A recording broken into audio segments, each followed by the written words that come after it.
tivemos a iniciativa de presentarlle ao actual goberno do PP un plan de emprego municipal. A nosa idea era que todos os traballos que hai que facer, por exemplo, aquí en Loira, que todos tedes todo cheo de area, de liso e outras cousas que ven por aí, pois en lugar de contratar empresas privadas para facelo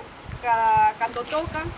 pois pode haber unha brigada municipal continua para facelo. Esa brigada pode ser unha bolsa de emprego, rotatoria, pode ser sempre as mesmas personas, porque sería un alivio a esa situación de asfixia económica que temos sempre, non vai a ser por esta solución.